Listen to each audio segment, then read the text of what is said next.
Wildfires are continuing to spread across parts of France and Spain, and firefighters are racing to contain them before temperatures rise again later this week. More than 120,000 acres of land have burned near the Spanish capital of Madrid, making it the biggest forest fire in the country's history. In France, President Macron is preparing to hold a crisis cabinet meeting as fires close in on the southwestern city of Bordeaux. Our Europe correspondent Sarah Rainsford has more. A giant wall of smoke and the flames beneath are still approaching Bordeaux. These are the worst wildfires in France in decades, and they're not under control yet. Hundreds of firefighters are battling night and day, dousing the flames, trying everything to stop the advance. But the wind keeps changing and the fire changing course. It consumes everything it passes over, turning fields and forest to ash. Villages have been evacuated and businesses closed, with traffic diverted, turned away from the danger. This man says the firefighters can't stop the flames, and if they reach us here, he says, they'll destroy everything. In Bordeaux itself, there is smoke in the distance, but the mayor has denied reports the city is preparing to evacuate. He called that false news. There is some false information circulating, particularly in certain foreign media. There is no evacuation of Bordeaux underway. But a regional official has told tourists not to come until the fire can be contained. Tens of thousands of people have already been forced to flee their homes and now spend their days and nights on camp beds in schools and sports centres that are now temporary shelters. And Spain too is still battling a disaster. It called in these Greek planes to help. Here, close to Madrid, the fire has eased a little, but it's still burning. The Interior Ministry calls it the most aggressive that Spain has ever seen. As people fled, pets were abandoned, perhaps lost in the panic. They're now being found and fed by rescuers. The Prime Minister has called it a climate emergency. This hot, dry summer, 6 times more land has been lost to the flames than last year.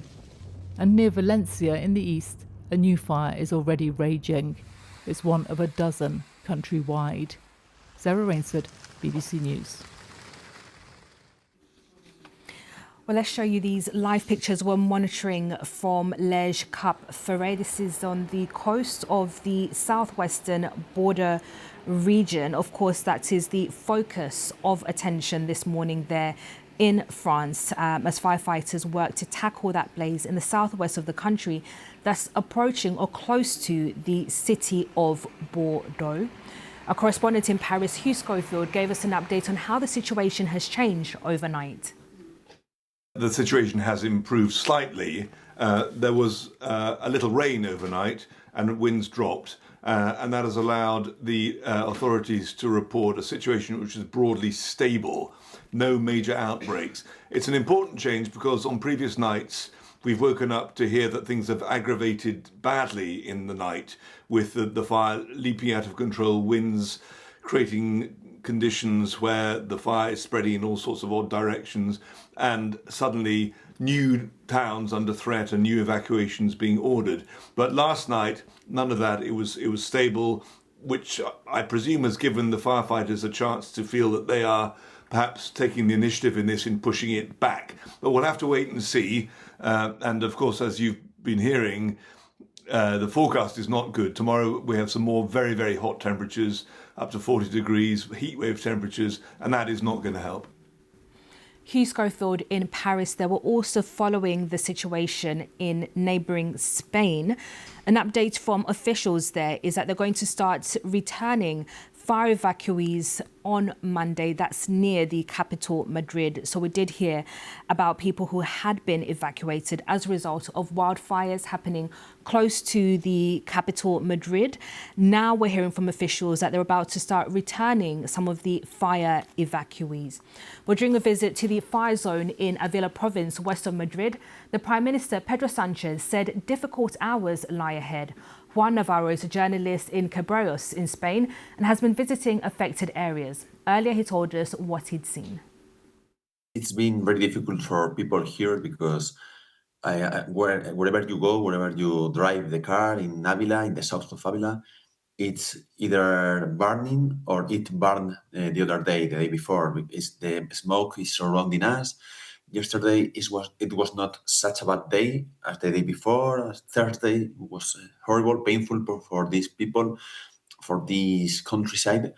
And now the firefighters, I was sending some messages some minutes ago, and they sent me that it's not a optimistic situation, but it's not that bad as it was the day before at the end of the week. Yes, people have two feelings. First time, on one hand, they are angry. They feel very angry because they feel the government, the institutions were not there when necessary, but they also feel happiness with the firefighters because they have worked a lot. Maybe the situation is that there was not enough prevention during the winter, because we know Spain, the south of Europe, is suffering this kind of wildfires every single summer. So maybe the administration should check how many money, how many efforts is being made during the cool or cold months, so that they can avoid this, maybe not to happen, but to reach this kind of madness. And just to say that we do have a live page on this on the BBC website and app with all the very latest of what's happening there in Spain and in France as those wildfires continue.